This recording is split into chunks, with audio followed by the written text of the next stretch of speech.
Alors, on voulait commencer par vous remercier encore une fois et vous poser une question.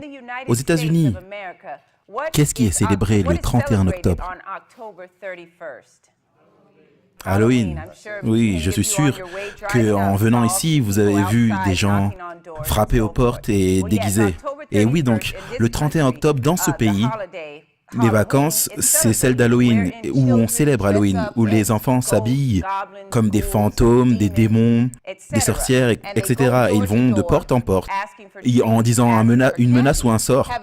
Et ils n'ont aucune idée de la porte à laquelle a frappé Martin Luther il y a 500 ans, où il a cloué ses 95 thèses sur la porte de l'église de Wittenberg, protestant contre l'abomination de l'église catholique. Et également, c'est un jour où la mort est célébrée.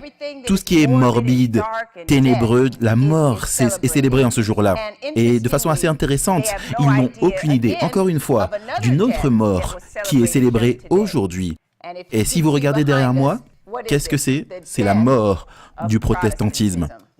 Oui, vous savez, c'est intéressant que le mouvement tel que nous le connaissons aujourd'hui, aux yeux de la papauté, le mouvement, et même aux yeux du protestant apostat, ce mouvement-là est mort. La prochaine étape, c'est que le vrai protestantisme reçoive un décret de mort. Et cette date est vraiment importante alors qu'elle se connecte aux prophéties, et ça nous le reverrons bientôt. Et alors que tu en as parlé, Hilary, du 31 octobre aux États-Unis, ce qui est célébré, c'est la mort, Halloween. Combien d'entre vous sont au courant que les protestants au Moyen-Âge, lorsqu'ils étaient condamnés par la papauté,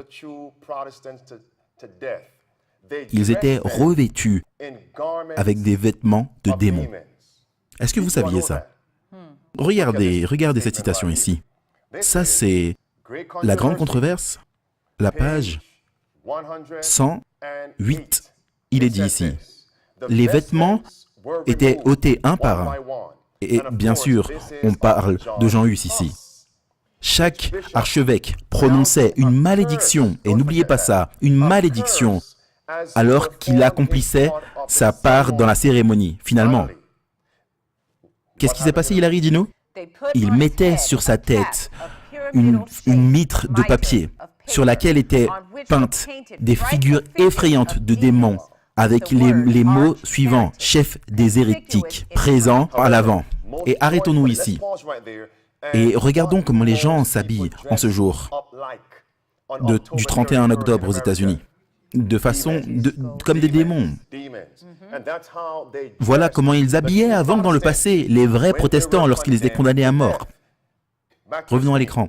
Mais de façon joyeuse, disait Jean Hus, alors que je porte cette couronne de honte pour ta gloire, ô Jésus-Christ, toi, pour moi, tu as porté une couronne d'épines. Donc regardons la vidéo ici. Je remets ton âme au diable. Que ta mémoire périsse de la surface de la terre. Maudit soit le sol sur lequel tu as marché.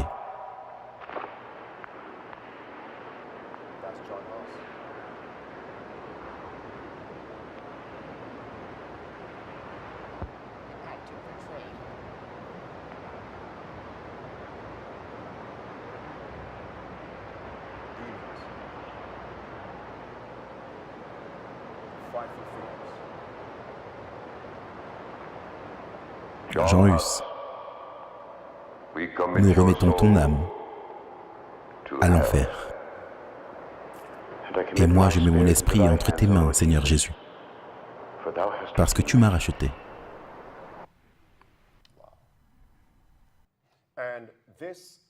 Et ces sentiments de la papauté n'ont pas changé. Regardez cette vidéo ici.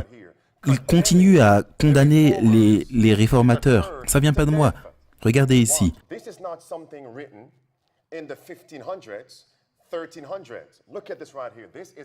Le magazine catholique Herald. Donc c'était le 26 octobre 2017.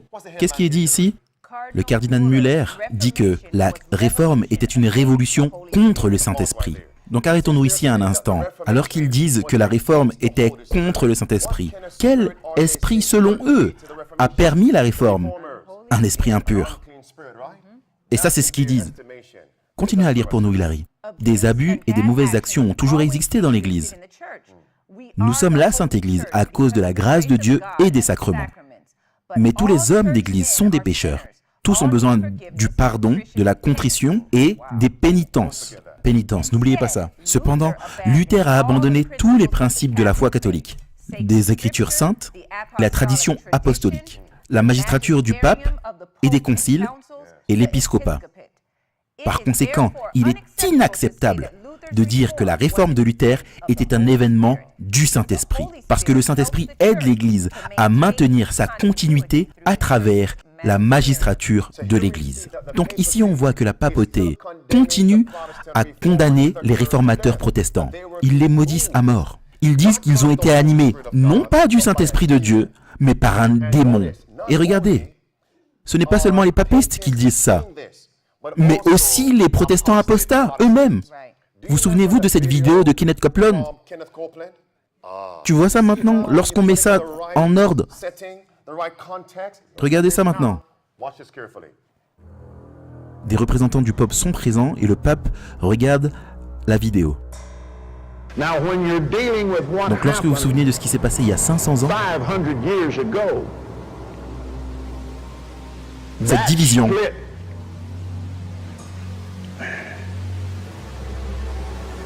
était entre les mains d'esprits démoniaques dans les lieux célestes. Il y a 500 ans.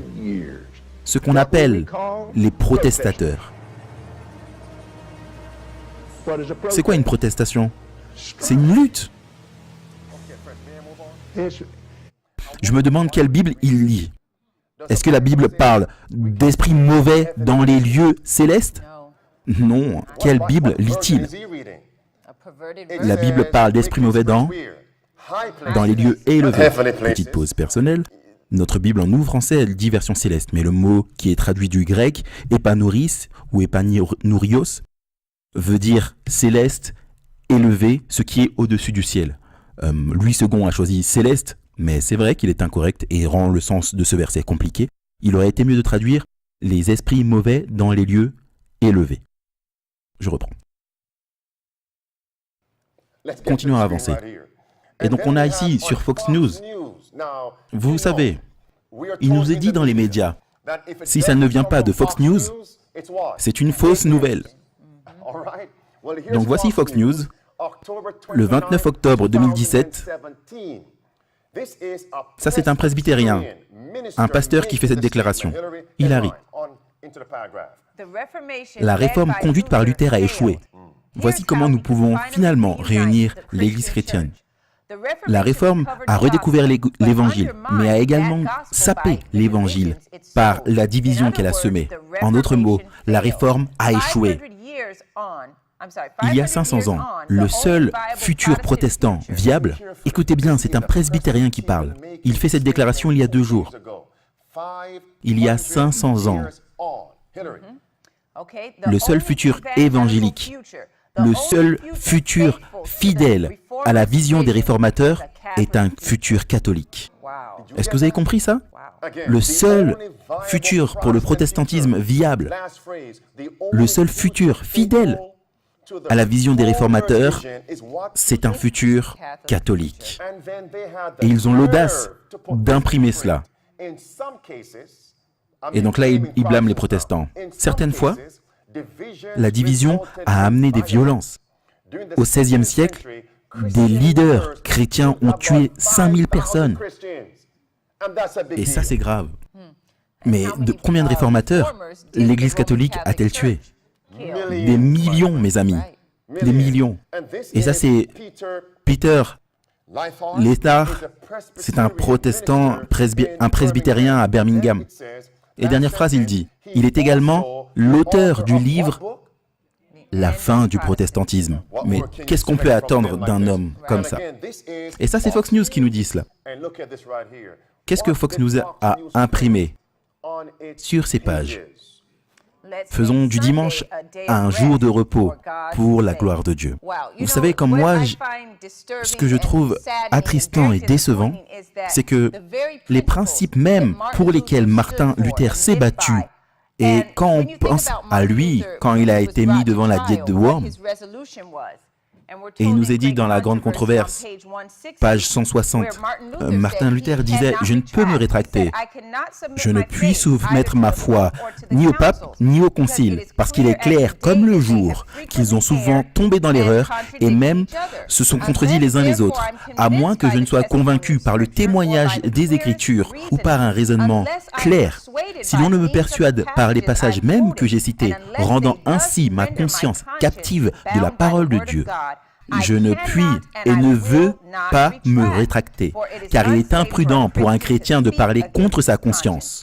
Me voici, je ne puis faire autrement, Dieu m'assiste. » Et les principes mêmes que Martin Luther a cités, sur lesquels il a dit qu'il ne se rétracterait pas, sont les principes également que les luthériens, et pas seulement les luthériens, les presbytériens et même les autres protestants sont en train de se rétracter en 2017.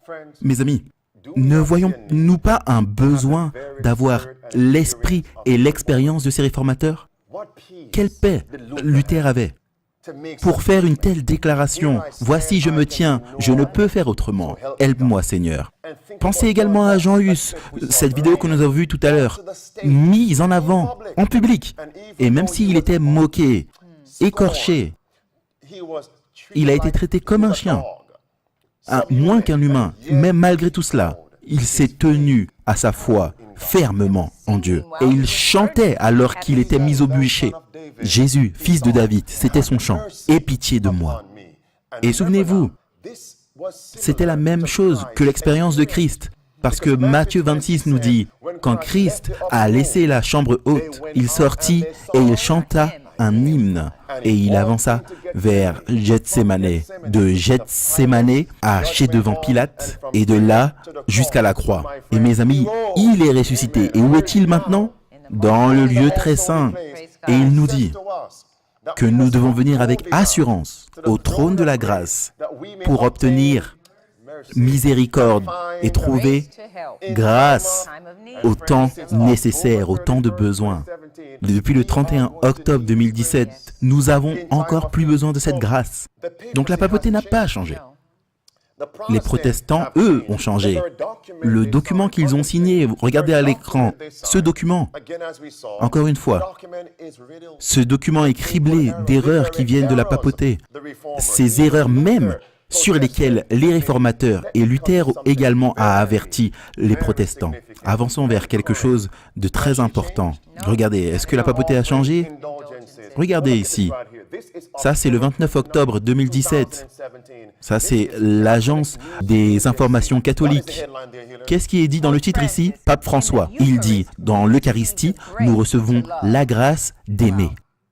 Donc même s'ils disent, nous croyons tous la même chose, que c'est par grâce que nous sommes sauvés par la foi. Mais comment nous obtenons cette grâce? Par l'Eucharistie. Donc ils n'ont pas changé. C'est une tromperie, mes amis. Et regardez encore une fois. Ça, c'était le 4 octobre 2017. Et ça, c'est le site Altea, qui est un site catholique. Et qu'est-ce qui est dit? La Bible n'est pas suffisante. Et vous pensez qu'il parle de quoi qu'on doit également unir à la Bible pour être sauvé? La tradition catholique romaine. On ne veut pas tout libre, mais juste ce qui est écrit en bleu et en rouge. Et même s'il est vrai que nos amis évangéliques connaissent vraiment leur Bible, c'est seulement une demi-vérité. Ils connaissent la Bible hors de l'Église. Ils connaissent le texte, mais pas tout le temps le sens.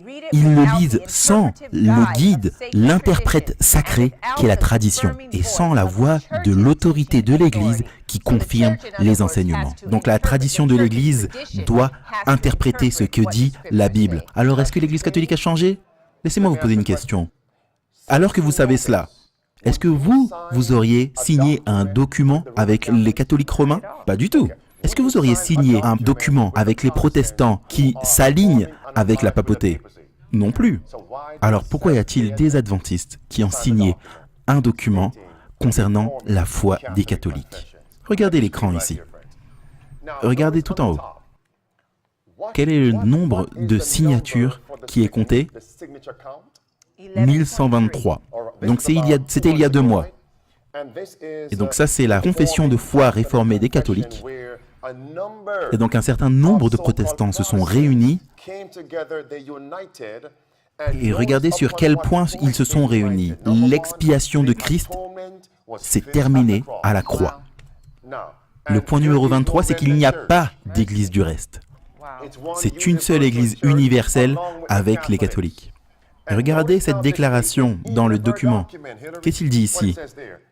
Il est dit ici que la seule sainte Église catholique et apostolique est l'organisation de Dieu.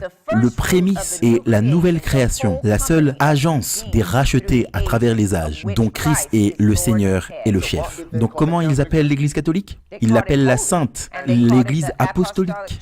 Et qui a signé ce document? Regardez en bas, dans l'encart en rouge. James Ayar, un pasteur de l'Église adventiste, Et donc il était vraiment déterminé à justifier cela. Et donc ça, c'était il y a 2 mois. Aujourd'hui, alors que nous parlons, le 31 octobre, quel est le compte aujourd'hui de signatures? 1286. Est-ce que vous savez combien d'adventistes se sont joints pour signer cela? 6 adventistes de plus. Ça veut dire qu'il y a actuellement 7 adventistes du 7e jour qui ont signé ce document. Pourquoi 7? Regardez en bas à gauche. David de Souza Viela. Du Brésil. Andrew Trier. Premier ancien également a signé aux États-Unis. Vous voyez ça?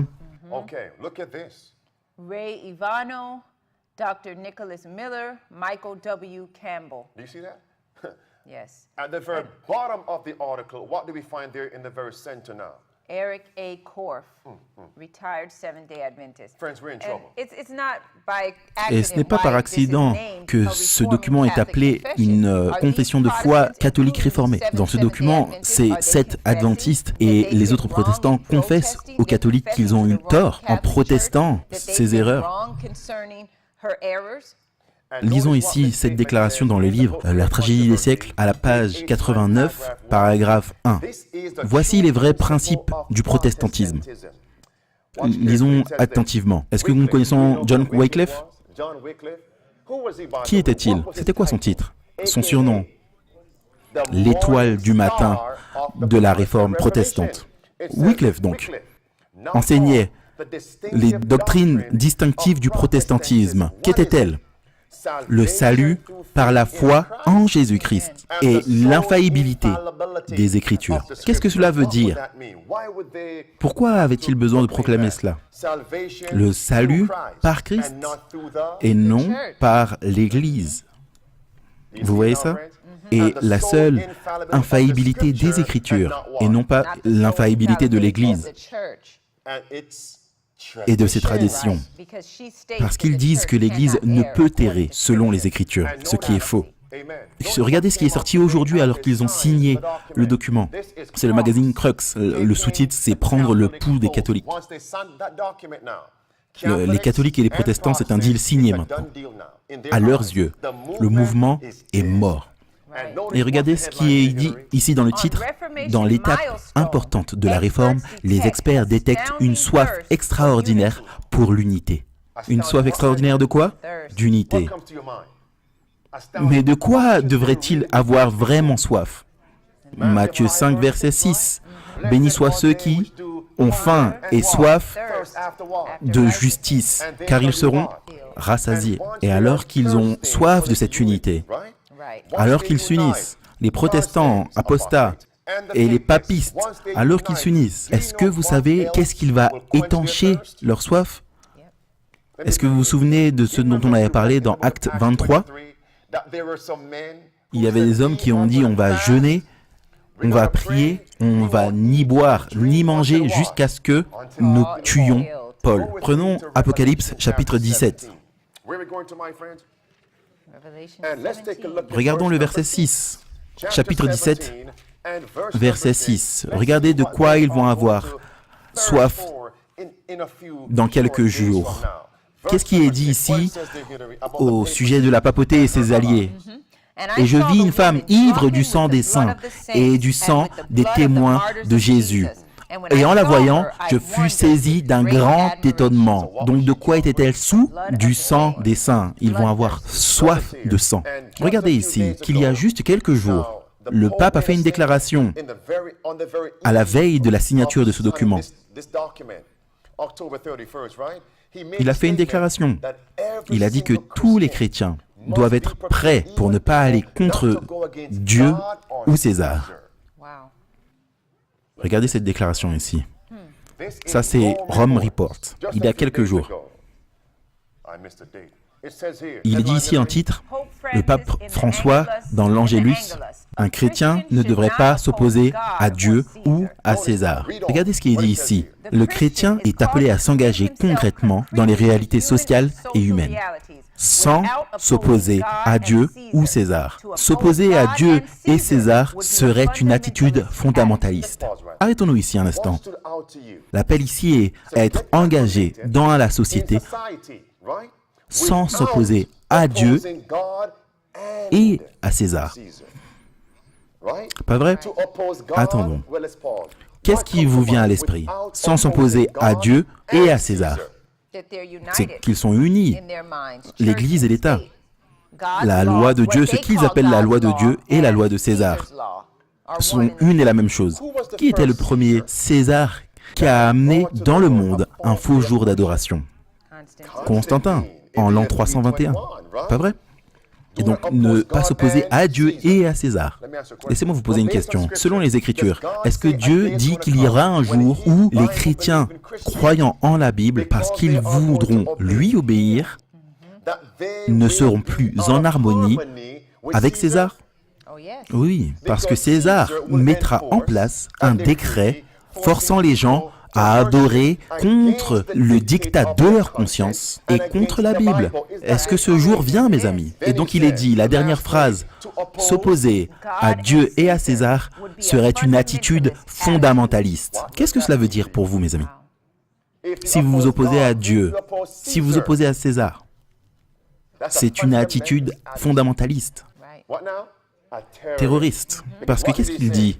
Les fondamentalistes, même s'ils ne tuent personne, dans leur état d'esprit, même s'ils sont non violents, mais dans leur structure mentale,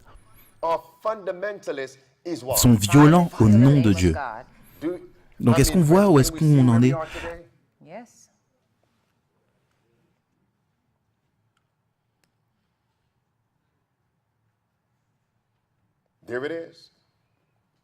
Donc sans s'opposer à Dieu et à César. Donc alors que nous sommes arrivés au 31 octobre 2017, le mouvement à leurs yeux est mort. Qu'est-ce qu'on peut attendre après ce point? Eh bien, nous avons parlé d'une union à trois têtes qui va se mettre en place, qui va s'unir contre le peuple de Dieu. Attends, prenez vos stylos, prenez vos cahiers, et même ceux qui sont en ligne, et commençons à prendre des notes. Parce que, mes amis, je le crois de tout mon cœur, ce que Dieu va nous donner en ce soir va être une énorme bénédiction. Donc Hilary, reprend. Qu'est-ce qu'on peut attendre après le 31 octobre?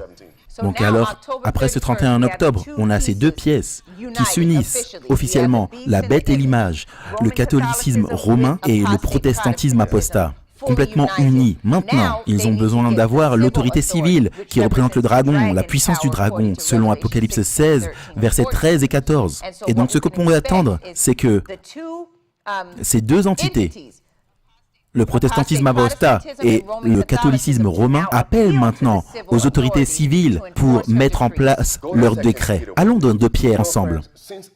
Depuis qu'est passé le 31 octobre 2017, ce qui me vient à l'esprit, c'est ce qui s'est passé lors des jours de Noé. Parce que certaines personnes, même des gens qui se disent chrétiens, des hommes et des femmes parmi nous, dans cette dénomination, vont dire « Pourquoi tout le monde est excité après le 31 octobre? On est maintenant en novembre, qu'est-ce qu'il y a? Plus tard, ça va être décembre. Ça va être 2018. Rien n'a changé, rien ne s'est passé. Retournez dormir. » Mais c'est exactement ce qui s'est passé lorsqu'ils sont rentrés dans l'arche. Les 8 sont montés. Est-ce qu'il a commencé à pleuvoir le même jour? Non, pas du tout. 7 jours plus tard, la pluie a commencé. Donc on voit que Dieu va tester notre foi si nous croyons vraiment que cet événement a une signification. Est-ce que vous comprenez? Et regardez, on ne peut pas deviner ce qui va arriver après le 31 octobre 2017. Voici ce que dit la Bible dans 2 Pierre, chapitre 1. Qu'est-ce que le verset 18 nous dit? Et nous tenons pour d'autant plus certaine la parole prophétique, à laquelle vous faites bien de prêter attention, comme une lampe qui brille dans les ténèbres, jusqu'à ce que le jour vienne apparaître et que l'étoile du matin se lève dans vos cœurs. Maintenant, écrivez cela. On ne doit pas deviner ce qui va arriver après cette étape. Notez cela, cette citation sur votre papier. La grande controverse. Page 598. Sir White nous dit, nous avons une charte qui nous indique chaque événement sur notre voyage vers le ciel. Et on ne doit rien deviner.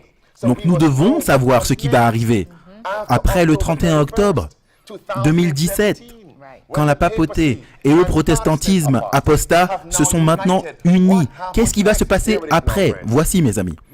Est-ce que vous réalisez que le pape François a toujours été le champion pour le mouvement de prendre soin des familles, réconcilier les familles? Et il est venu aux États-Unis en 2015. Et avec quoi comme grand événement à New York, à Washington? La réunion mondiale des familles. Et nous pensons qu'il était principalement là pour parler du mari, du père, de la femme, de la mère et des enfants. Pas du tout. Il parlait d'une autre famille dans la Bible, qui est prophétique. Et souvenez-vous, la papauté dans la Bible est appelée une mère. Si elle est une mère, elle doit avoir des enfants ou des filles. Et donc si elle a des filles, comment elle a fait pour les avoir? Par le Saint-Esprit? Non. Comment? Par son mari. Ou encore une relation interdite avec les rois de la terre. Est-ce que vous êtes avec moi? Donc bibliquement, il y a une famille hérétique. La mère, la papauté. Les filles, le protestantisme apostat. Mes amis, écrivez-le dans cet ordre. La mère, la papauté. Deuxièmement, les filles, le protestantisme apostat. Et troisièmement, le mari. La papauté dans l'histoire. Il y a une séquence de la façon dont son foyer s'est détérioré. Et de la même façon, elle va regagner sa famille exactement de la même façon, dans le même ordre. Laissez-moi vous poser une question. Quand est-ce que la papauté a perdu son mari? 1798. Un général français est rentré à Rome et a déposé le pape de son trône. Ce jour, la papauté a perdu son contrôle sur les rois de l'Europe. Elle a perdu ses maris, au pluriel. C'est une femme adultère. Quand est-ce qu'elle a perdu ses filles? Quel événement a déclenché la perte de ses filles? La réforme protestante. Et qui l'a rallumée? Martin Luther, en quelle année? 1517. À quelle date? Le 31 octobre 1517. Elle a commencé à perdre ses filles. En 1798, elle a perdu ses maris. Est-ce que vous voyez la séquence? Qui a-t-elle perdu en premier? Elle a perdu les filles en premier. Et ensuite qui? Ses maris. Donc qui va-t-elle regagner en premier? Les filles. Et ensuite, le mari. Et qui est-ce qu'elle a regagné aujourd'hui? Les filles. Et donc qui va suivre? Le mari. Et c'est intéressant parce que les filles, alors qu'on va le voir, jouent un rôle important, nécessaire. Et ça doit être dans cet ordre-là. Parce que les filles doivent être réconciliées à la mère, premièrement, parce que c'est les filles qui vont apporter l'union entre la mère et le mari. Tu as dit quelque chose plus tôt au sujet des filles et du père. Eh bien, les filles ont un lien particulier avec leur père. Vous avez déjà entendu l'expression « les filles mènent leur père par le bout du nez ». C'est une expression. Sleeping? Okay. Et donc les filles peuvent influencer le père. N'oubliez pas ça, les amis, pour faire ce qu'elles veulent, ou bien faire ce que la mère veut. Exactement. Donc la mère travaille parfois à travers sa fille pour arriver au mari. Vous allez voir ce dont on parle plus tard. Alors que la Bible dit, Dieu prend les choses qui sont connues pour faire comprendre les choses qui sont inconnues. Ou encore, il prend les choses visibles pour faire connaître l'invisible. Avançons maintenant. Revenons à l'Écriture. Allons dans Apocalypse 17. Apocalypse 17, regardons le verset 5. Et sur son front était écrit un nom, un mystère, Babylone la grande, la mère des impudiques et des abominations de la terre. Et donc, qui est appelé l'Église mère dans l'Écriture? Qui est appelé l'Église mère? Regardez ici. Qui est l'Église mère? Regardez sur l'écran. BBC nous dit, le Vatican, la déclaration du Vatican provoque les églises. Donc le deuxième paragraphe nous dit, le pape Jean-Paul II dit que l'Église catholique est la mère de toutes les dénominations chrétiennes et qu'il est incorrect de parler de l'Église d'Angleterre et des autres églises protestantes comme étant des organisations sœurs à part de Rome. Donc qui est l'Église mère? Le catholicisme romain. Donc qui sont les filles? Les églises protestantes. Donc là on est dans quel chapitre d'Apocalypse? Apocalypse 17. Est-ce qu'on voit les filles ici?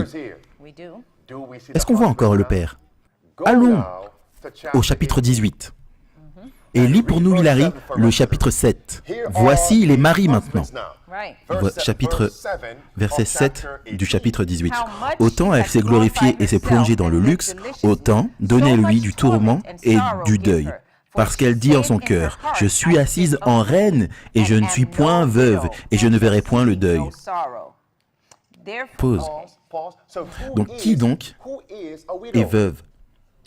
Une femme qui a perdu son mari. Elle a perdu son mari. Donc quand est-ce que la papauté a perdu ses maris? 1798. Et donc elle dira un jour, je suis assise en reine. Ce qui veut dire qu'elle a regagné son mari. Elle a regagné sa maison. Elle a regagné sa famille. Elle a restauré sa famille complètement. Mais qui doit-elle regagner en premier? La fille. Et une fois qu'elle a regagné ses filles, ensuite ses maris, elle pense que tout va bien se passer. Mais qu'est-ce qui se passe au verset 8 et au verset 9, Hilary? À cause de cela, en un même jour, ces fléaux arriveront, la mort, le deuil et la famille, et elle sera consumée par le feu, car il est puissant, le Seigneur Dieu qui l'a jugé. Verset 9. Et tous les rois de la terre qui se sont livrés avec elle à la fornication et au luxe pleureront et se lamenteront à cause d'elle. Donc qui sont ses maris? Les rois de la terre. Et lorsqu'elle a rassemblé ses maris, remarquez, qu'est-ce qui se passe en une heure? Les fléaux. Et quel événement précède les fléaux? La marque de la bête. Et à quel événement la papauté reçoit-elle ses maris? À la marque de la bête. Parce qu'à ce moment-là, les plaies tomberont. Est-ce que ce point est clair, mes amis? Tu as mentionné tout à l'heure, lorsqu'on a commencé par lire 2 Pierre 1:18 et que tu as cité la grande controverse 598, que le 31 octobre, quelque chose d'important s'est passé, qui a été prophétisé dans le livre La Grande Controverse. Voici, mes amis, laissez-moi vous dire quelque chose. Ce que j'ai partagé avec vous des Écritures, qu'il y a une unité familiale, c'est une cellule familiale hérétique, oui, qui est également dysfonctionnelle. Et elle a aussi beaucoup d'enfants illégitimes. Et donc c'est l'Église mère, la papauté, avec ses filles et ses maris. Qu'est-ce qu'elle a perdu en premier? Dites-moi. Ses filles, elle a perdu ses filles en premier. Elle a perdu ses filles en quelle année? En 1517, le 31 octobre. Qu'est-ce qu'elle a gagné aujourd'hui? Qu'est-ce qu'elle a regagné aujourd'hui? Les filles. Qu'est-ce qu'elle a perdu après avoir perdu les filles? Les maris, en 1788. Et quand est-ce qu'elle va les regagner? À la crise de la loi du dimanche. Vous voyez comment ça se passe, les amis? Vous voyez à quel point cette date du 31 octobre est importante 2017? L'étape suivante, c'est que ses maris rentrent à la maison. Et remarquez également, est-ce que vous réalisez à quel point, une par une, ces filles se sont mis derrière elle et ont mis de côté la Bible et sont rentrées à la maison?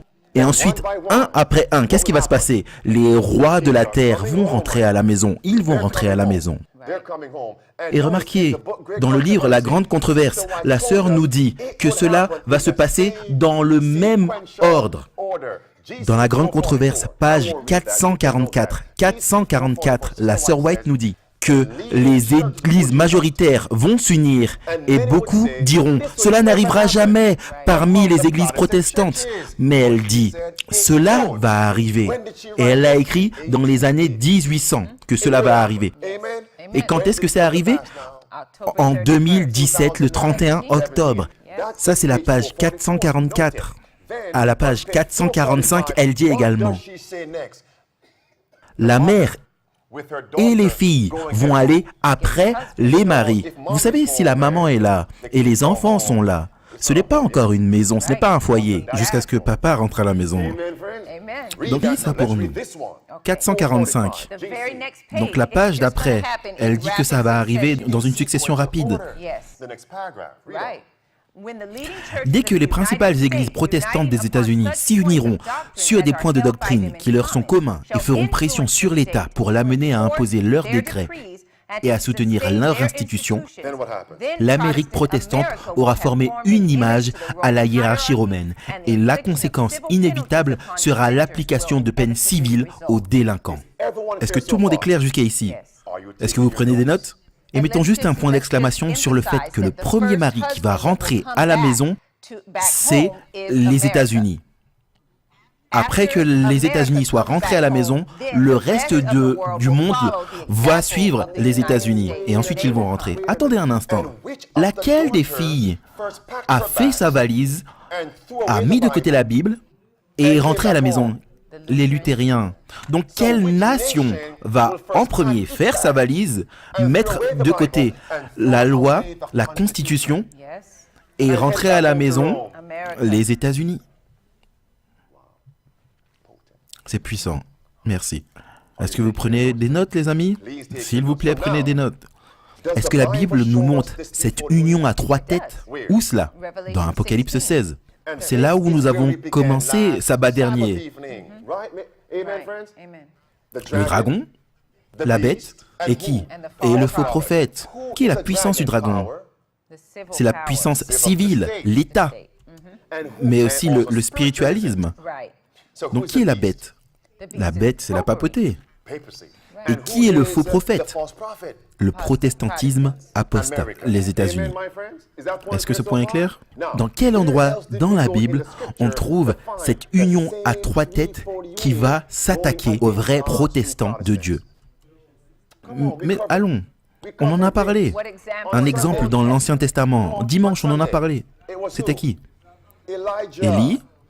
Et les trois, c'était qui? Ses ennemis, c'était qui? Ahab, Jézabel et les prophètes de Baal. Élie, contre qui? Contre lui, il y avait qui? Akab, Jézabel et les prophètes de Baal. Donc trois ennemis majeurs.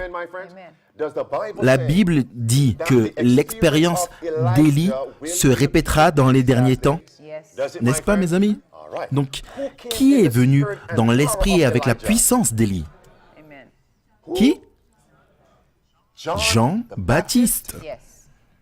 Était-il un protestant? Est-ce qu'il a protesté? Est-ce que c'était un protestant? Également, ceux qui sont en ligne, est-ce que c'était un protestant? Oui, c'était un protestant. Est-ce qu'il avait des ennemis majeurs? Oui, bien sûr. Qui a tenté de s'opposer à l'œuvre de Dieu à travers Jean-Baptiste? Hérode, Hérodias et Salomé. Prenez Marc chapitre 6 avec moi. Où allons-nous, mes amis? Marc chapitre 6. Voilà pourquoi c'est une série. Cela traverse toutes les Écritures. Allons maintenant. Où est-ce qu'on va, Gary? Marc chapitre 6. Et regardons maintenant à l'œuvre de Jean-Baptiste. Est-ce que c'était un protestant? Oui, c'était un protestant. Et à travers qui Satan a-t-il travaillé pour s'opposer à l'œuvre de réformation à travers Jean-Baptiste? Encore une fois, Hérode, Hérodias et Salomé. La fille, est-ce que c'est clair, mes amis? Regardez. Marc chapitre 6. Regardez au verset... Oh, attends.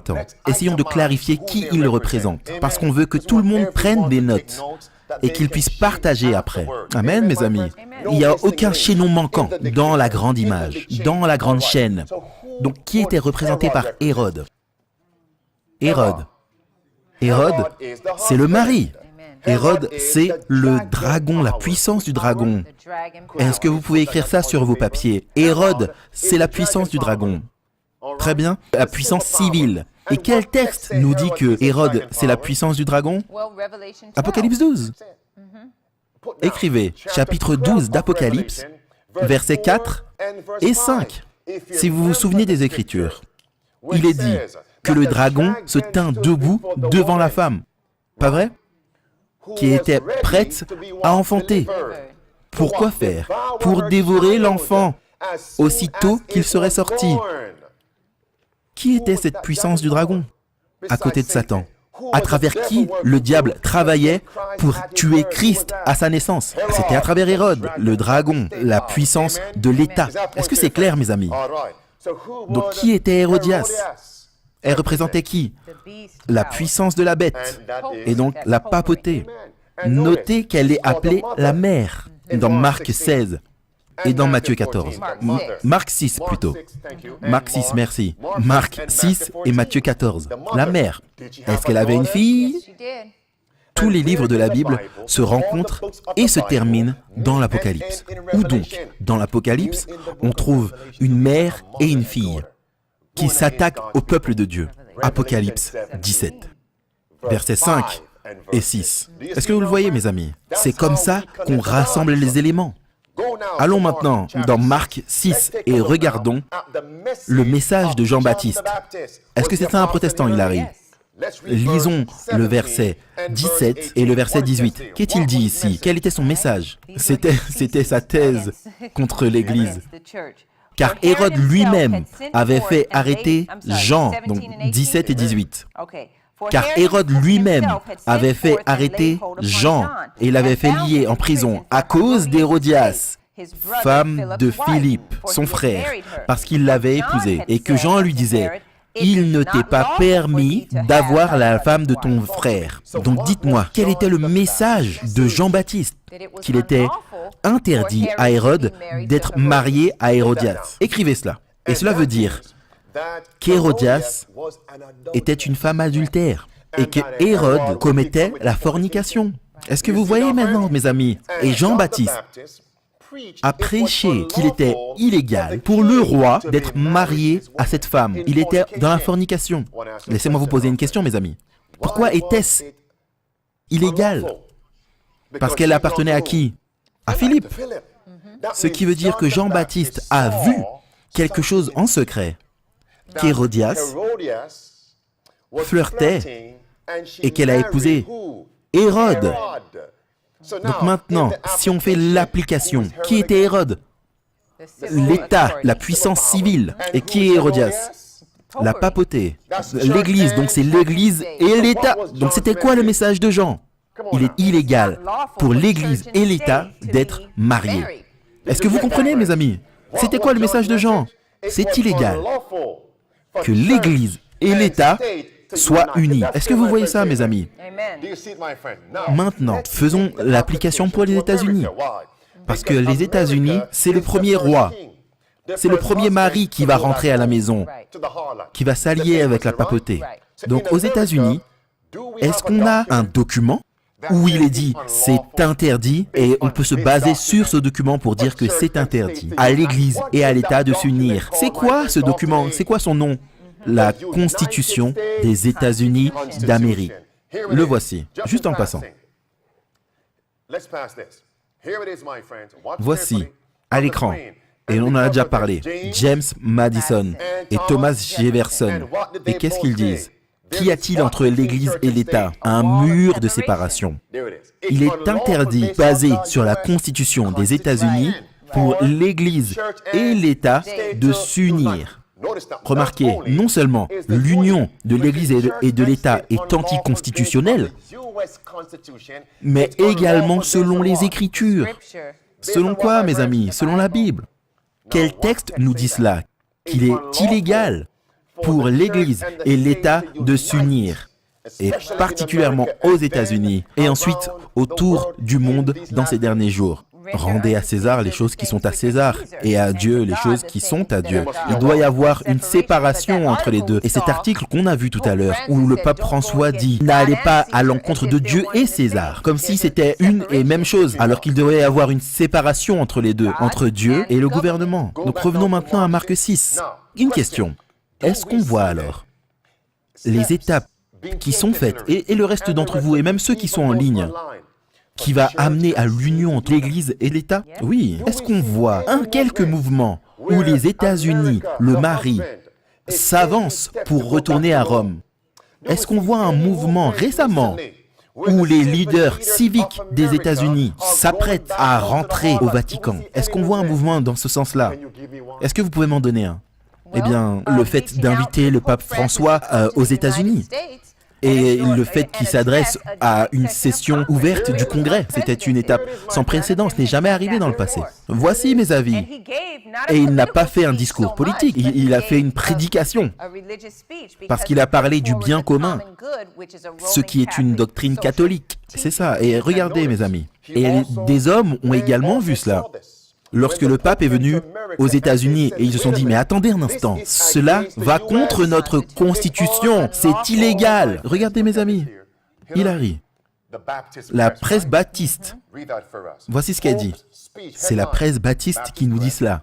Le discours du pape est troublant, disent les baptistes du Sud. L'invitation des leaders du Congrès au pape, un leader religieux, à s'adresser aux législateurs était problématique. Je me demande à quelle figure du mouvement évangélique serait accordée une telle opportunité pour que le Congrès traite une église comme si c'était un État et le chef d'une église comme si c'était le chef d'un État va à l'encontre du premier amendement. Ils l'ont vu, eux l'ont vu. Tu peux continuer à lire. Ensemble, avec nos ancêtres baptistes, je demande au gouvernement de ne pas donner de privilèges diplomatiques spéciaux à l'Église catholique romaine qu'il ne donnerait pas aux autres religions. Eh bien, disons ce qui est manifeste. Pause. Est-ce que eux l'ont vu? Et quel est le seul groupe, la seule institution qui a un siège parmi les Nations Unies? Le Vatican. Et ce siège est occupé par une femme, une église. Et elle est également une puissance civile. C'est la papauté, mes amis. Une union illégale. Avec qui? Avec les rois de la terre. Ça, c'est le chapitre 18 de l'Apocalypse, versets 2 et verset 3. Continuons vers Marc chapitre 6. Est-ce que Jean avait un message? Et donc, vu que nous sommes le reste de la réforme protestante, quel doit être notre message? Comme Jean-Baptiste. Allez mes amis, il est illégal pour l'Église et l'État d'être unis. Ne devrions-nous pas prêcher ce message? Et ce message, on le trouve où? Dans quel message? Le message des 3 anges. Mais combien d'hommes parmi nos rangs mettent de côté le message des 3 anges? Ils disent, non, parlez de l'amour de Jésus, ne parlez pas des mouvements qui sont faits pour unir l'Église et l'État. Non, laissons tranquilles les catholiques, parce qu'on n'a aucun problème avec eux, c'est ce que disent certaines personnes. Donc Marc chapitre 6, une question, qu'est-il arrivé à Jean-Baptiste? Parce qu'il a protesté et qu'il a prêché contre l'union de l'Église et de l'État. Qu'est-ce qui lui est arrivé? Pour faire taire sa protestation, ils l'ont mis en prison. Ils l'ont fait quoi? Ils l'ont mis en prison. Mes amis, moi je vois quelque chose. Est-ce que vous savez? J'aimerais que vous puissiez faire attention. Cette écriture dans Marc chapitre 6, cette scène qui se déroule également dans Matthieu 14, elle nous pointe vers un temps après le 31 octobre 2017. Pasteur, mais pourquoi tu dis ça? Parce que dans Marc 6 et Matthieu 14, qui travaille de manière harmonieuse pour tuer Jean-Baptiste? C'est quoi les deux en premier qui travaillent? Non, les premiers. La mère et la fille, Hérodias et Salomé. Est-ce que vous le voyez, mes amis? Non, vous n'êtes pas avec moi. Est-ce que vous le voyez? Quelles sont les deux puissances qui travaillent en harmonie à travers l'État pour tuer Jean, la mère et la fille. Est-ce qu'elles sont maintenant unies? Alors, est-ce que je peux vous poser une question? Quand la mère et les filles se sont unies? Le 31 octobre 2017. Aujourd'hui. Aujourd'hui, nous arrivons à Marc chapitre 6. Aujourd'hui, on arrive à Matthieu 14. L'écriture s'accomplit sous vos yeux. On peut fermer les livres maintenant et s'asseoir. Mais n'essayez pas de nous pousser hors de l'église maintenant, comme ils l'ont fait dans Luc 4 lorsqu'ils ont essayé de tuer Jésus.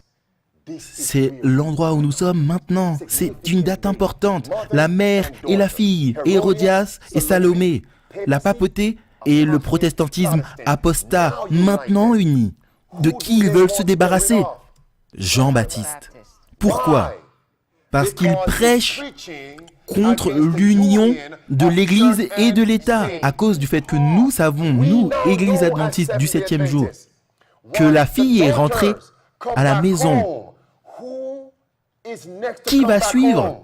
Le Père. Donc, on commence à sonner l'alarme. On est où maintenant? On proteste. Et Hérodias se met debout maintenant pour dire on doit se débarrasser de cette voix parce que nous, on veut l'harmonie dans notre foyer. Est-ce que vous êtes prêts pour ça, mes amis? Prenons le verset 17. Qu'est-il dit ici? Car Hérode lui-même avait fait arrêter Jean. Il l'avait fait lier en prison à cause d'Hérodias. Verset 19. Hérodias était irrité contre Jean et voulait le faire mourir, mais elle ne le pouvait pas. Remarquez maintenant, où est Jean maintenant? En prison. Est-ce qu'il a été tué directement? Mais non, il a été mis en prison. S'il est mis en prison, qu'est-ce qui se passe avec son influence, son œuvre, l'extension de son œuvre? Oui, d'une certaine manière, elle est rendue au silence, enchaînée, en captivité. Donc quand est-ce que le Jean-Baptiste moderne va aller en prison? Le 31 octobre. Maintenant, ils ont mis Jean en prison. Et qu'est-ce que Jean attend? Une exécution, une date d'exécution, parce qu'il ne sortira jamais plus de prison. Vous voyez, lors de l'époque du règne papal, lorsqu'ils mettaient en prison les réformateurs dans des donjons, il leur donnait seulement deux options. Soit tu vas rester ici en prison jusqu'à ce que ta date d'exécution soit prononcée, ou tu peux te rétracter et être libéré. Donc ils auraient accepté soit l'un, soit l'autre. Donc si Jean avait consenti à arrêter sa protestation, il aurait été libéré. On te redonne ta liberté, mais tu ne peux pas prêcher contre cette union, contre notre famille. Il est en prison maintenant, parce qu'ils ne veulent pas que le message avance. Enchaînez-le, mettez-le en captivité, pour qu'il attende sa date d'exécution. Ça, c'est le mouvement qui est en prison. Le mouvement, mais pas le peuple, pas le reste. Est-ce que vous voyez? Le mouvement. Le reste de quoi? Dis-nous. Le reste de Jean-Baptiste, le reste des réformateurs protestants. Donc le mouvement est enchaîné maintenant. Est-ce que vous le voyez? Ce qui va suivre, c'est la date d'exécution pour le peuple. Le reste, les fidèles qui continuent à protester. Verset 19 nous l'a dit dans Marc 6 qu'Hérodias avait une querelle. Non pas une querelle, elle avait une lutte. Une colère, une dispute, une guerre. Contre qui? Contre Jean-Baptiste. Et donc, attends un instant. Qui est haï par la papauté? Le reste, ceux qui exposent ses erreurs. Qui est-ce que la papauté est? C'est nous. Mais elle sait que pour nous atteindre, elle doit passer par Hérode. Allez, mes amis. Est-ce que vous voyez ça? Elle n'a pas la puissance en elle-même d'appliquer l'exécution, de nous exécuter. C'est ça. Donc elle doit passer par Hérode. La papauté doit passer par les États-Unis et donc par les nations. Mais elle sait qu'elle ne peut pas venir directement à Hérode. Donc Hérodias doit travailler par qui? Par une liaison. Et c'était qui? Salomé, la fille. Et donc elle doit avoir Salomé de son côté. Donc la papauté sait, premièrement, qu'elle veut détruire les adventistes du 7e jour, le vrai reste. Donc elle doit travailler par la puissance civile. Mais elle ne peut pas venir directement. Donc elle doit avoir une image, une liaison, quelqu'un qui est à sa ressemblance. Et c'est qui? Salomé, la fille, ou bien le protestantisme apostat. Et donc, à quelle date elle l'aura de son côté? Le 31 octobre de son côté. Et même Kenneth Copeland et les autres ont dit que les autres églises ne savent pas que la protestation est terminée. Et ils vont bientôt le découvrir. Parce qu'ils savent ce qui va arriver. Regardez maintenant le verset 20. Qu'est-il dit, Hilary? Car Hérode craignait Jean, le connaissant pour un homme juste et saint. Il le protégeait, et après l'avoir entendu, il était souvent perplexe et l'écoutait avec plaisir. Donc pourquoi Hérode? Est-ce que vous pensez que Hérode ne connaissait pas ou suspectait sa femme? Bien sûr, bien sûr. Mais tout comme Jézabel influençait Akab, est-ce que vous savez qui est derrière Hérode? Hérodias, la femme. Pourquoi Hérode n'a pas tué Jean? Selon le verset 20, il reconnaissait la vérité dans ce que disait Jean, et il écoutait avec plaisir, il est dit. Mais regardez au verset 21 et 22, qu'est-ce qu'il est dit? Verset 21. Cependant, un jour propice arriva, lorsque Hérode, à l'anniversaire de sa naissance, donna un festin assez grand aux chefs militaires et aux principaux de la Galilée. La fille d'Hérodias entra dans la salle et dansa et plut à Hérode et à ses convives. Et le roi dit à la jeune fille, « Demande-moi ce que tu voudras et je te le donnerai. » C'est trop, Hilary. Ils ne peuvent pas tout comprendre. C'est trop. Pas vrai, les amis? C'est trop, c'est trop. Donc reviens au verset 21, s'il te plaît, gentiment. Cependant, un jour propice arriva. Et donc, il était en prison, Jean. Jusqu'à quand? Jusqu'à un jour propice, au jour de sa mort. Donc le protestantisme, le mouvement est maintenant en prison, au 31 octobre. Jusqu'à quand? Jusqu'à un jour propice. Et donc, notez ça sur vos papiers. C'est quand ce jour propice? La naissance d'Hérode. Est-ce que vous pouvez écrire ça? Donc le jour de la naissance d'Hérode, c'était le jour propice pour tuer le protestantisme en personne. La naissance d'Hérode, c'était le jour pour tuer le vrai reste de Dieu. Donc maintenant, tu voulais dire quelque chose, Hilary? Dis-nous. Donc je pense à Apocalypse 13, parce qu'il est dit, la naissance d'Hérode, c'était un jour de mort pour Jean-Baptiste, lorsqu'on célébrait sa naissance. Mais dans Apocalypse 13, il est dit, verset 15, il est dit qu'il a la puissance pour donner la vie. Donc le jour de sa naissance commémore sa vie, célèbre sa vie. Et donc, quand l'image reçoit la vie, il y a autre chose qui meurt. Les protestants meurent à ce moment-là. Mes amis, écrivez le mot anniversaire. Quand vous prenez votre concordance et que vous regardez le mot date de naissance, c'est quoi une date de naissance? Un mémorial de notre naissance naturelle. Lorsque vous regardez dans la concordance, date de naissance, écrivez le nombre 1077. Le nombre 1078 et 1074. 1077, 1078, 1074. La date de naissance, ça signifie un jour pour la nature. Est-ce que vous comprenez ça?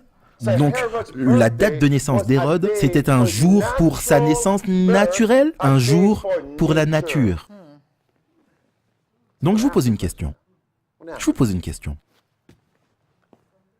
Qui dit que chaque nation doit mettre à part et mettre en avant un jour pour célébrer le mémorial de la nature?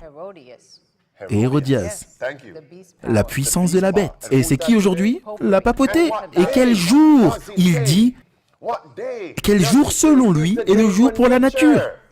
Le dimanche. C'est là, mes amis, la dernière phrase. Et donc il dit le jour de repos. Centré sur l'Eucharistie, il envoie sa lumière sur le reste de la semaine et nous motive, s'il te plaît, Hilary, à avoir une plus grande préoccupation pour la nature et pour les pauvres. À quel jour on doit célébrer la nature?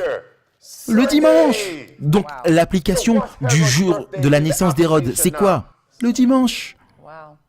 La naissance d'Hérode. Écrivez ça, mes amis. N'oubliez pas, j'y reviendrai. Le point suivant, et donc le jour de la naissance d'Hérode, qu'est-ce qu'il avait pour ses invités? Il y avait un souper. Écrivez ça, mes amis, écrivez. Le jour de la naissance d'Hérode, il y avait un souper. Donc maintenant, il arrive. Qui a été amené à cette célébration du jour de la naissance? Dis-nous, au verset 21, il est dit, ses grands, ses chefs militaires et ses principaux de Galilée. Et qui d'autre au verset 22? La fille d'Hérodias. Donc qu'est-ce que vous voyez à la loi du dimanche? Qui est amené à l'unisson? Tous les grands, les chefs, qui d'autre? Les principaux des États et les chefs militaires. Et au verset 22, qui est là, qui rentre? La fille. La famille mange ensemble. Encore une fois, il arrive. La famille mange à table ensemble pour la fête d'anniversaire. Et une famille qui mange ensemble reste ensemble. Ils disent ça. C'est moi qui dis ça. La famille qui loue ensemble reste ensemble. La famille qui a un ennemi commun, les protestants, restent ensemble. Oh mes amis, c'est magnifique. Il y a tellement de jus là-dedans. Donc à la date de naissance d'Hérode, un jour pour célébrer la naissance naturelle. Et regardez, les calamités arrivent, détruisant la terre. Et nous, on veut préserver la vie de la terre. On veut que le dimanche soit mis en avant, à la date de naissance d'Hérode. Et donc, qui entre? Les leaders. Qui encore? La fille rentre maintenant. Et remarquez, qui sont les filles? Le protestantisme apostat. Et donc, quand est-ce que le protestantisme apostat va s'unir avec le père, le mari, après que la fille soit rentrée et danse? Et qu'est-ce que Hérode a promis à la fille lors de l'anniversaire, lors de la fête d'anniversaire? Tout ce qu'elle demandera sera à elle, même jusqu'à la moitié du royaume. Attends, un instant. Si tu donnes à la fille la moitié du royaume, qu'est-ce que cela signifie? Qu'est-ce que cela signifie? Qu'elle devient une reine, que vous êtes mariés. C'est l'union entre l'Église et l'État. Vous voyez ça maintenant? À quel événement? À l'anniversaire d'Hérode. La loi du dimanche. L'anniversaire d'Hérode, c'est aussi le mariage d'Hérode. C'est une union polygame. À l'anniversaire d'Hérode. Et remarquez, qu'est-ce qui est dit au verset suivant? Étant sortie, elle dit à sa mère, « Que demanderai-je » Et sa mère répondit, « La tête de Jean-Baptiste. » Donc, quand est-ce que les nations commencent à tuer le peuple de Dieu? Après quel événement? Après quelle célébration? Après la danse à l'anniversaire d'Hérode. Et remarquez, Salomé est entrée pour faire quoi? Pour danser. Elle danse? Danser? Ce n'est pas Hérodias qui dansait. Est-ce que vous pouvez me dire si on peut faire une autre application? Le dragon, la bête et le faux prophète. On a Élie, Akab, Jézabel et les prophètes de Baal, les prophètes d'Astarté. C'était qui ceux qui sautaient et dansaient? Les prophètes de Baal, les prophètes d'Astarté, dans 1 Roi, chapitre 18. Ils ont sauté et dansé autour de l'autel. Salomé a dansé. Et donc, qui est Salomé? Le faux prophète. Mais vous voyez, dans ces deux récits, il y a une juxtaposition, parce qu'on voit que après qu'ils aient sauté et dansé et qu'aucun feu soit tombé du ciel, eux, ils ont été tués, les faux prophètes, dans le récit d'Élie. Mais dans ce récit de Jean-Baptiste, après que Salomé, le faux prophète, le protestantisme apostat, ait dansé, qui va être tué? Le vrai prophète. Oui, j'aime les juxtapositions. C'est puissant, puissant. Puissant, mes amis. Ok, donc revenons ici. Donc elle demande la tête de qui? De Jean-Baptiste. Vous savez ce qui m'a touché, moi? Écrivez. Écrivez, parce que le temps avance. C'est quel verset, là? Verset 23. Plutôt, verset 22, la danse. Mais à quel verset elle demande la tête de Jean-Baptiste? 24. 24. Donc écrivez à côté du verset 24, Jésus-Christ, page 221. Sœur White dit, quand Salomé a été vers sa mère Hérodias et a dit, Que demanderai-je de la part d'Hérode? Hérodias a répondu, nous voulons la tête de Jean-Baptiste. Sœur White dit que Salomé a été choquée. Elle n'a pas compris la gravité de la haine qu'Hérodias, sa mère, avait envers Jean-Baptiste. Est-ce que vous voyez ce que signifie octobre 31, 2017? Le protestantisme apostat ne comprend pas ce dans quoi il s'engage. Il ne réalise pas la vengeance, la haine, la colère, la revanche, la soif de sang, la soif de sang. Le lien avec Halloween, c'est la mort. Que la papauté a contre les vrais protestants bibliques. Ils ne comprennent pas, ils ne savent pas dans quoi ils s'engagent. Et donc, Hérode lui-même ne savait pas ce dans quoi il se mettait. Il aurait dû laisser Hérodias tranquille, mais elle l'a rendu saoul. Parce que ce même passage dit qu'il buvait du vin et donc ses sens étaient émoussés. Donc il était prêt à recevoir tout ce qu'elle allait lui dire.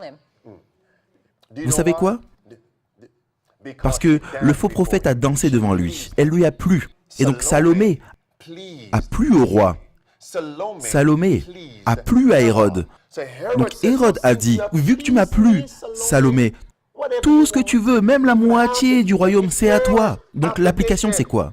Comment le protestantisme apostat a plu à Donald Trump? Réfléchissez. Réfléchissez. Ils ont voté pour l'élire en tant que président. Et Trump lui-même a dit, je vous dois quelque chose. Et non seulement ils ont voté, mais ils ont aussi dansé pour lui parce qu'ils ont fait campagne pour lui. Ils ont donné des discours, des rallyes, et ils ont également persuadé les autres chrétiens, disant que c'est la chose morale à faire que de voter pour Donald Trump. Et donc ils ont dansé littéralement et figurativement pour lui. Ils ont dansé pour plaire. En novembre 4, bon, je ne sais plus c'est à quelle date, l'élection en 2016, ils ont dansé pour lui.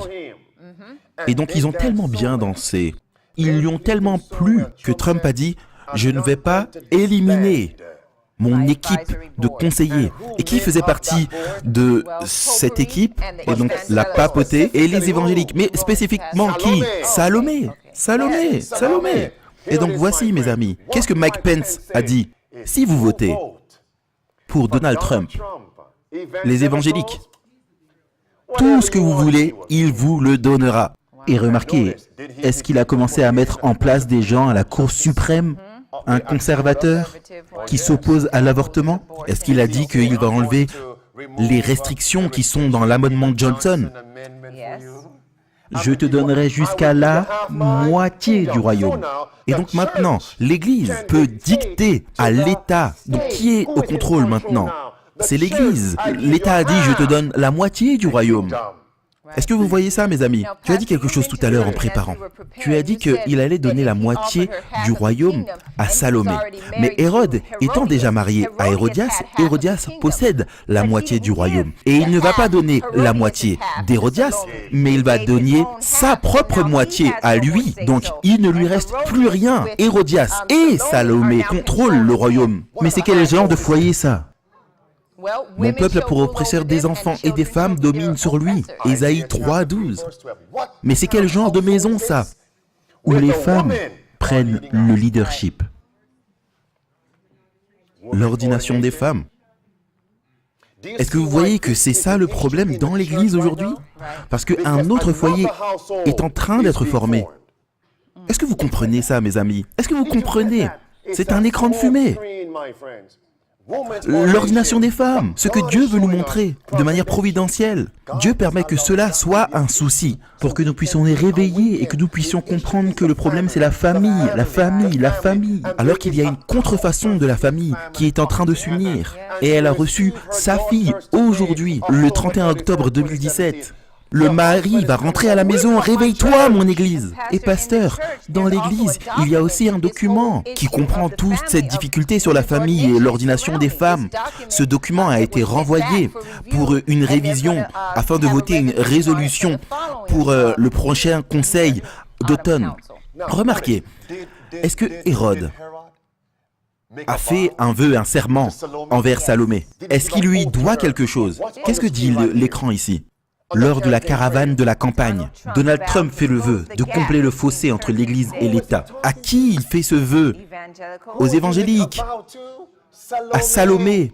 Il est dit qu'il promet aux votants évangéliques. Dans le deuxième paragraphe à droite, il est dit ça. Il dit ça. Regardez sur CNS News. Le 12 octobre 2016, le titre Hillary, Trump promet aux pasteurs évangéliques, nous allons récupérer votre voix. La moitié du royaume dans l'État. Et donc c'est quoi le deuxième mot? Il promet. C'est quoi une promesse? Un serment. Et mes amis, est-ce qu'ils ont voté pour lui? Regardez, l'Église doit avoir plus de pouvoir. Où ça? Dans l'État. Je vous donnerai la moitié du royaume. Est-ce que Dieu a permis à Donald Trump de venir, d'être à la Maison Blanche pour un temps comme celui-ci? Est-ce que Dieu a permis le 31 octobre 2017 Salomé, qui est maintenant uni avec Hérodias, le protestantisme apostat, est maintenant en harmonie avec la papauté pour un temps comme celui-ci, mes amis? Où est Élie? Où est Jean-Baptiste? Regardez, on va avancer, on connaît tout ça. Il leur a même écrit une lettre au leader catholique, Hérodias, et également à Salomé. Tout ce que tu veux, je le ferai. Nous avons son oreille. On dit les évangéliques, et même, ils ont une ligne directe. Remarquez maintenant, mes amis, revenons ici. Marc chapitre 6, allons maintenant au verset 24. Après qu'elle ait dit « Donne-moi la tête de Jean-Baptiste », elle revient, Salomé, et elle dit à Hérode. 25. Elle s'empressa de rentrer aussitôt vers le roi et lui fit cette demande. « Je veux que tu me donnes à l'instant, sur un plat, la tête de Jean-Baptiste. » Qu'est-ce qui se passe, mes amis? Écoutez attentivement. Le roi fut attristé. Mais, à cause de ses serments et des convives, il ne voulut pas lui faire un refus. Attendez, mes amis. C'est quoi les deux raisons pour lesquelles Hérode n'a pas annulé le serment, n'a pas rompu et rendu nul le serment? C'est quoi les deux raisons? Les deux raisons. À cause du serment lui-même et de ceux qui étaient attablés avec lui. Attendez un instant. Commençons avec le premier élément, le serment. C'était quoi le serment? Parce que tu m'as plu, je vais te donner tout ce que tu veux. Donc quand le protestantisme apostat dit « Nous voulons la mort de ce reste qui prêche contre notre union, contre notre famille », attends un instant, est-ce que quelqu'un a dit « Si tu prêches contre ma famille », tu auras le point de la persécution. Deuxièmement, quelle est la deuxième raison pour laquelle Hérode n'a pas rompu le serment? À cause de ceux qui étaient assis avec lui. Donc qu'est-ce que ça veut dire? Ceux qui étaient assis avec lui pour manger avaient le même agenda que qui? Que Salomé et qui d'autre? Hérodias. Est-ce que vous comprenez ça, mes amis? Il ne voulait pas rompre le serment parce que le serment qu'il a donné à Salomé était aussi pour ceux qui étaient assis avec lui. Donc, qui était assis avec lui? Qui était avec lui à table? Au verset 21, il est dit « Ces grands, les chefs militaires et les principaux de la Galilée. » Attendez un instant. Et c'était quel jour? À l'anniversaire d'Hérode, la loi du dimanche. Ça veut dire que ces leaders qui sont assis avec lui, ils sont en accord avec qui? Avec Salomé et qui? Et Hérodias, la papauté. Cela veut dire que la majorité des conseillers qui entourent nos leaders civils et même le président, ils sont en accord avec qui? Avec la papauté. Laissez-moi donner un autre mot. Avec qui sont-ils en connivence? Vous avez compris? La connivence avec les Russes. Avec qui sont-ils en connivence? Les Jésuites. Est-ce que vous le voyez, mes amis? Est-ce que la Bible nous parle? Ces hommes, les chefs, les capitaines, ils veulent également la mort de qui? Des protestants. La mort de Jean-Baptiste. Cela veut dire que ces capitaines et ces grands sont qui? Sont des jésuites. et ils sont entraînés par des jésuites. Est-ce que je peux vous poser une question maintenant? Qui le pape a-t-il rencontré pour discuter du changement climatique? Les capitaines. Le dimanche doit être appliqué. Les maires et les gouverneurs. Qui sont les maires? Le mot maire veut dire quoi? Capitaine. Est-ce qu'il les a rencontrés? Est-ce qu'il leur a donné l'ordre de marche, disant que le dimanche doit être appliqué? Oui. Est-ce que eux sont ceux qui conseillent Donald Trump, le membre du Congrès, et ceux qui sont à la Cour suprême? Oui, et même concernant le changement climatique, lorsque Donald Trump s'est retiré des accords du climat, les maires se sont mis ensemble et ont formé une coalition nommée Maires contre le changement climatique. Et eux ont fait avancer les accords sur le climat. Ils ont dit, nous pouvons aller au-dessus de Donald Trump si nécessaire pour faire avancer l'agenda du pape concernant le changement climatique. Et qu'est-ce qu'il a prêché lorsqu'il est venu au Congrès? Il a parlé du bien commun et du changement climatique. Et Hilary, c'est quoi le bien commun? C'est un principe catholique romain qui dit que les droits individuels doivent être abandonnés au principe du bien de tous. Et remarquez maintenant, qu'est-ce qui va se passer si je ne suis pas en accord avec le bien commun? Tu dois être tué.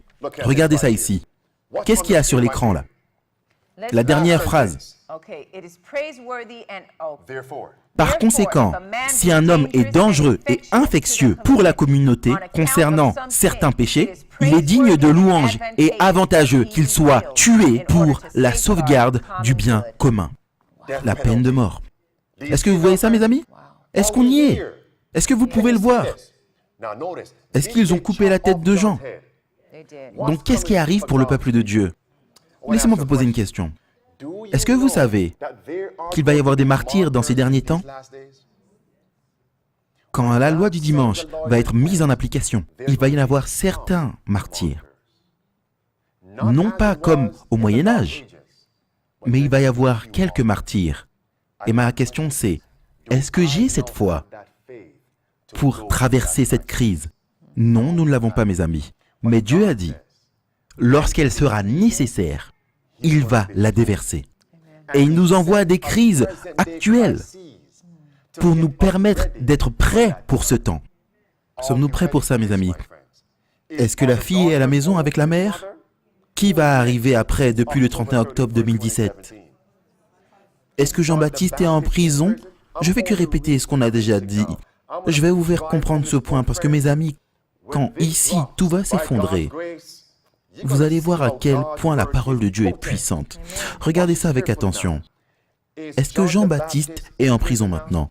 Est-ce qu'il y est? Qu'est-ce qui se passe depuis le 31 octobre 2017? Le mouvement est où? En prison, dans les couloirs de la mort, on peut dire. Dans les couloirs de la mort, le mouvement. Il attend quoi maintenant? Le décret de mort pour ceux qui font avancer le mouvement. Et Hilary, quand est-ce que Jean a été tué? À l'anniversaire d'Hérode. C'était un jour propice. Regardez ça, les amis. Et à l'anniversaire d'Hérode. C'était qui Hérode? Un roi? Oui. Et à son anniversaire, qu'est-ce qu'il a fait pour ses capitaines? Un dîner. Et qui est mort? Jean-Baptiste. Regardez ça. Voulez-vous bien aller dans Genèse 40? Je vais vous donner un deuxième témoin. Où est-ce qu'on va aller? Genèse 40. Est-ce que vous vous souvenez de l'histoire de Joseph en prison? En prison, les amis, Joseph. Est-ce qu'il y avait deux hommes qui avaient un rêve? Qui étaient-ils? Les chansons et le panetier. Le panetier et les chansons. Très bien. Regardez maintenant. Et est-ce qu'ils étaient en mesure d'interpréter leurs propres rêves? Non. Mais qui est venu pour interpréter les rêves?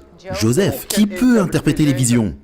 Donc maintenant, laissez-moi vous poser une question. Où sont les Joseph aujourd'hui? Parce que Sir White nous dit dans le volume 8, page 153, que chaque institution portant le nom adventiste du 7e jour doit être pour le monde, comme était Joseph en Égypte et comme était Daniel et les 3 Hébreux à Babylone. Est-ce qu'ils ont tous interprété des rêves et des visions et donné des instructions pour être prêts pour un temps de crise? Oui, ils l'ont fait. Nous sommes les Joseph aujourd'hui. Volume 8, page 153. Ok, revenez au point. Maintenant, le panetier et les chansons. Et donc, quelle était l'interprétation? Dans combien de jours? Dans 3 jours, les chansons sera restaurées dans sa position, servant la coupe à Pharaon. Et le panetier, lui, sera tué dans 3 jours. Est-ce que vous avez entendu ça? Et Joseph a dit, Le troisième jour, panetier, troisième jour, échanson. Regardez avec attention, mes amis, dans la Bible, le troisième jour, c'est généralement le jour de la résurrection. Osée, chapitre 6, 1 à 3. Après 2 jours, il nous rendra la vie. Le troisième jour, il nous relèvera et nous vivrons devant lui. Le troisième jour, la résurrection. Christ. Au troisième jour, je ressusciterai. Et à quel jour Christ est-il ressuscité? Le troisième, c'était dimanche. Le premier jour de la semaine. Est-ce que ce point est clair? Donc maintenant, le panetier et les chansons auront une crise à quel jour il arrive? Le troisième jour. Remarquez maintenant, qui était restauré au troisième jour? Les chansons. Et qu'est-ce que les chansons a donné à Pharaon lors de son anniversaire? Du vin. Et qu'est-ce qui est arrivé au panetier au troisième jour? Il a été tué. Lisons ça. Verset 19. Encore 3 jours. Et Pharaon enlèvera ta tête de dessus de toi. Ta quoi? Ta tête. Qu'est-ce qui est arrivé à la tête de Jean? Elle a été amenée sur un plateau. Continue à lire. Et te pendra à un bois, et les oiseaux mangeront ta chair. Et cela arriva le troisième jour, jour de la naissance de Pharaon. Est-ce que vous voyez ça? Arrête-toi ici, Larry. C'est l'anniversaire de qui? Pharaon. Est-ce que vous pouvez, s'il vous plaît, être avec moi ici? C'est l'anniversaire de qui? Pharaon. Et c'est l'anniversaire de qui dans Marc 6? Hérode. Attendez un instant. Le dragon, la bête et le faux prophète. Hérode, c'est quoi? Le dragon, c'est ça? Quel passage nous dit ça? Apocalypse 12, verset 4 et verset 5. Est-ce que Pharaon est aussi appelé un dragon dans l'Écriture? Ézéchiel 29, versets 2 et 3. Pharaon est appelé un grand dragon. Pharaon, un dragon. Hérode, un dragon. Hérode, l'anniversaire. Pharaon, son anniversaire. Le troisième jour, la loi du dimanche, mes amis. La résurrection. Allons-y maintenant. Et la résurrection signifie quoi? La vie. Et il lui fut donné d'animer l'image de la bête. La loi du dimanche. Continue à lire. Ok. Donc le jour de la naissance de Pharaon, il fit un festin à tous ses serviteurs. Il a fait un quoi? Il a fait un festin. Et qu'est-ce que Hérode avait fait? Un festin. Amen. Attends, j'ai oublié quelque chose. Je devrais le mettre ici. Hérode a fait un repas le jour de son anniversaire. Luc 14. Christ envoie qui? Les disciples. Pour inviter les hommes à quoi? Au repas. Mais regardez maintenant. Dans Matthieu 22, c'est la même scène. Mais si on fait le rapprochement, c'est quoi? Le repas de noces, le mariage. L'homme sans les habits de noces. Les habits de noces. Donc le repas, c'est quoi alors? Le mariage. Le jour de l'anniversaire d'Hérode. Non, pas le vrai mariage, mais le mariage adultère. Est-ce que vous voyez? Et donc le chapitre 19 de l'Apocalypse, verset 8 nous dit, verset 9 plutôt, « Heureux ceux qui sont appelés au festin des noces de l'agneau. » Festin des noces de l'agneau. Donc à l'anniversaire d'Hérode, il a fait un festin. C'est un mariage. Et qui a-t-il épousé? Qui est venu danser? Salomé. Donc c'est un jour en 3 parties, parce que c'est un anniversaire, un mariage, mais c'est aussi un jour d'exécution. Amen. C'est une fête. Donc allons maintenant. Il a fait une fête, Pharaon, le jour de son anniversaire, pour qui? Il fit un festin à tous ses serviteurs, et il éleva la tête du chef des échansons et la tête du chef des panetiers au milieu de ses serviteurs. Il rétablit le chef des échansons dans sa charge d'échansons pour qu'il mît la coupe dans la main de Pharaon. Mais il fit aussi pendre le chef des panetiers selon l'explication que Joseph avait donnée. Attends un instant, qui a été restauré? Le jour de l'anniversaire de Pharaon. L'échanson, pourquoi? Et le jour même où il a été restauré, l'échanson a donné quoi à Pharaon? Du vin, la coupe. Qui sert du vin au roi?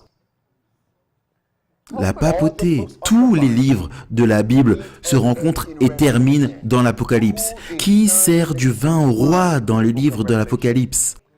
Hérodias, la papauté, la mère. Donc mes amis, est-ce que je peux vous poser une question?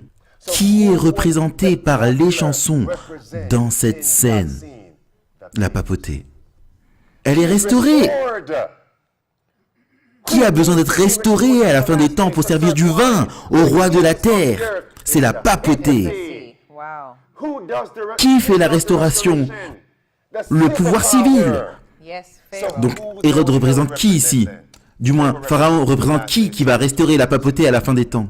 L'Amérique, les États-Unis. Est-ce que ce point est clair, mes amis? C'est clair. Regardez maintenant, qui a été tué? Le panetier. Et qu'est-ce que le panetier il donne? Qu'est-ce que le panetier il prépare? Qu'est-ce qu'il cuit? Du pain. Donc qu'est-ce que Pharaon ne veut plus? La vérité.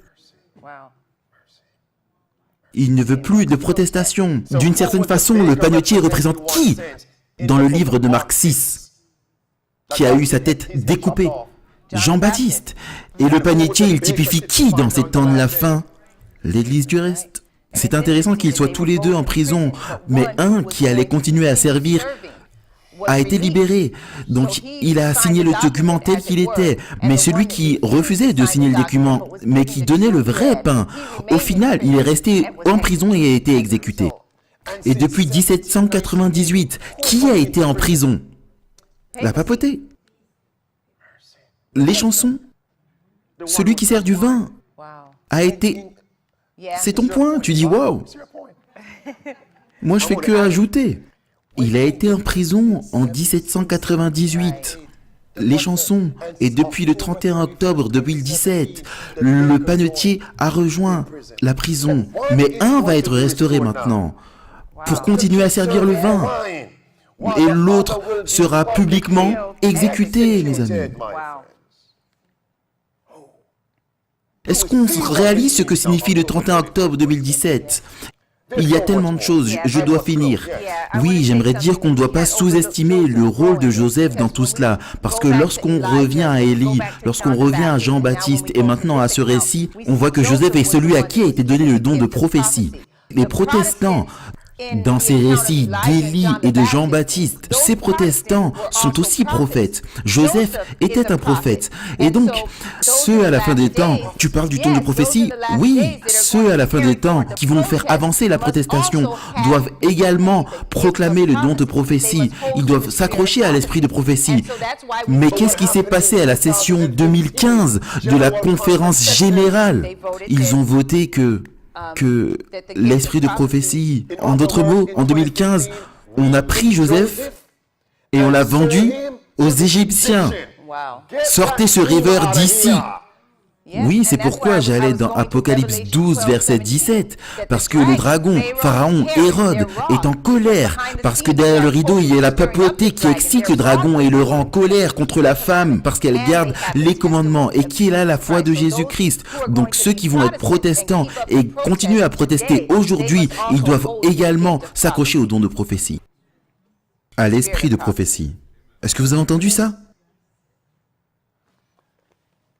Il nous faut lire les livres, mes amis. Enlevez la poussière. Méditez sur eux. On vit dans une crise. Et la foi dont on va avoir besoin doit venir de la parole de Dieu, la Bible et l'esprit de prophétie. Voici d'où est-ce que nous allons terminer. Dernier point, après c'est fini. Revenez à Marc 6. Comment vous seriez-vous sentis si vous étiez les disciples et que Christ vous a envoyé pour prêcher? Et sur le chemin du retour, qu'est-ce que vous entendez? Ils ont entendu que Jean-Baptiste a été décapité par le pouvoir civil, à l'instigation d'Hérodias et de Salomé. Et tous les autres seigneurs en alliance avec ça. Comment vous seriez-vous sentis si vous étiez les disciples de Christ? Rejetés, tristes, parce qu'ils étaient premièrement les disciples de Jean. Imaginez André, Simon, avant qu'ils connaissent Christ. Jean, le Baptiste. Comment vous seriez-vous sentis, mes amis? Et ils pouvaient également y voir leur propre condamnation s'ils continuaient à prêcher un tel message protestant.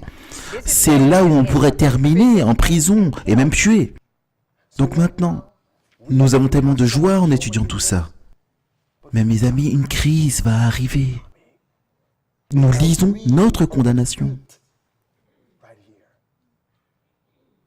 Est-ce que j'ai la foi pour traverser cette crise?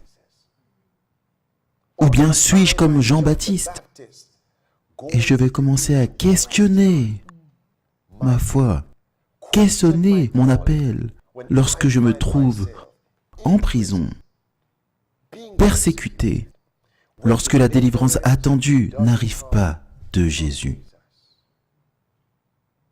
Est-ce que Jean a presque perdu sa foi? Est-ce qu'il a presque commis le suicide? Est-ce qu'il a presque abandonné? Es-tu celui qui doit venir? Ou dois-je en attendre un autre? Après que Marie soit venue vers Élisabeth, et lorsque les deux hommes se sont rencontrés dans le ventre, qu'est-ce que Jean-Baptiste a fait? Il a tressailli. Il a tressailli dans le ventre. Ne savez-vous pas qu'Élisabeth lui a dit cela? Il a entendu la voix depuis l'enfance. Toi, Jean, il a baptisé Jésus.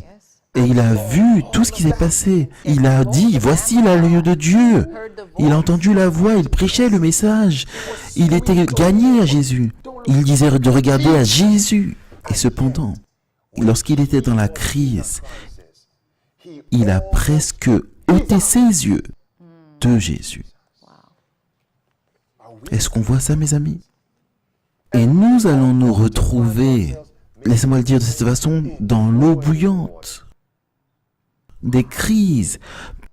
Pierre appelle ça la fournaise. Allons-nous détourner le regard de Jésus? Ou bien allons-nous faire quoi? Le contempler. Le contempler. Le contempler. Jusqu'à ce que notre espérance se réalise. Jusqu'à ce que la délivrance soit nôtre.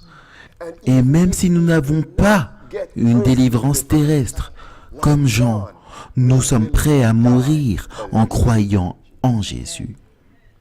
Et même si je perds ma maison, je vais la perdre en étant fidèle à Dieu. Et si je perds mon mari, ma femme, qu'il ou elle se détourne de Dieu, se moque de moi parce que je vis pour Dieu, je préfère le servir et être seul, mais le servir fidèlement. Si je perds mes enfants parce que je me tiens pour Dieu, je ne vais pas abandonner. Si je perds mon travail, je vais continuer à servir Dieu, ma santé. Je servirai Dieu même s'il me tue. Je lui ferai confiance malgré tout. Même si des vers mangent ce corps, dans ma chair, au jour de la résurrection, je le verrai. Pourquoi? Parce que je vais descendre en le contemplant par la foi.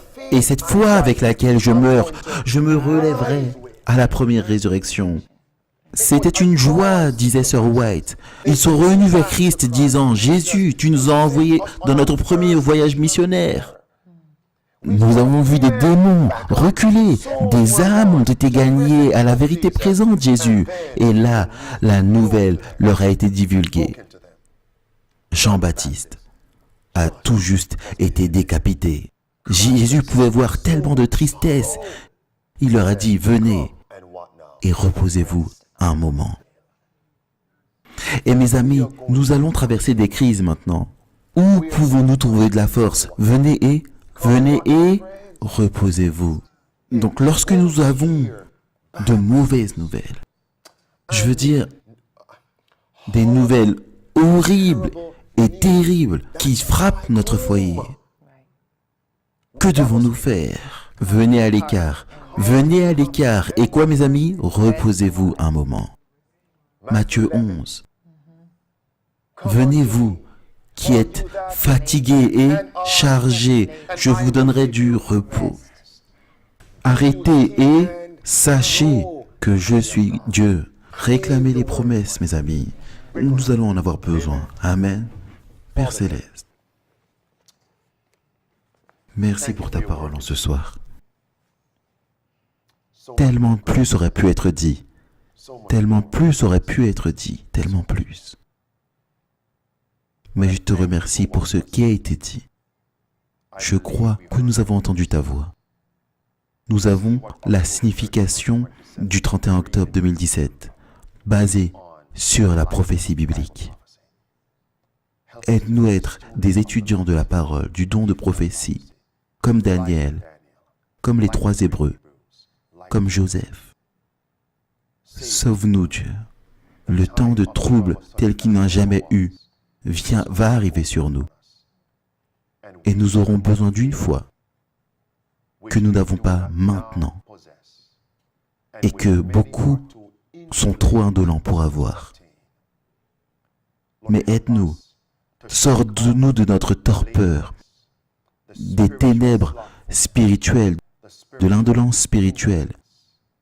Aide-nous à nous lever, à passer du temps dans ta parole. Fortifie-nous et aide-nous à réclamer tes promesses. Et que le seul moyen de recevoir cette foi que nous ne possédons pas maintenant, c'est de passer par des crises préliminaires. Parce que nous avons entendu que sans croix, il n'y a pas de couronne. Comment quelqu'un pourrait être fort dans le Seigneur sans les épreuves? Pour avoir de la force, il nous faut nous exercer. Et pour avoir une foi forte, il nous faut être placés dans des circonstances où notre foi est exercée. Et tu nous as donné à chacun une mesure de foi qui est nôtre à exercer. Nous réclamons tes promesses. À l'inverse de Jean, nous n'abandonnerons pas. Allez dire à Jean ce que vous avez vu et entendu. Et Jean devait s'accrocher à la parole de la prophétie, à la parole des promesses. Sauve-nous, nous t'en prions, ô Dieu. Bénis ton Église adventiste du 7e jour, les pasteurs, les membres, qu'ils se réveillent avant qu'il ne soit trop tard. Et tous ces Salomé modernes et ces Hérodes modernes qui ne savent pas dans ce dans quoi ils se sont mis, que nous puissions aller et sonner de la trompette, lui donnant un son distinct et aider ceux qui sont dans Babylone, ceux qui sont dans Hérode, ceux qui sont dans Salomé à fuir la colère à venir. Sauve-nous, nous t'en prions, au nom de Jésus-Christ. Amen.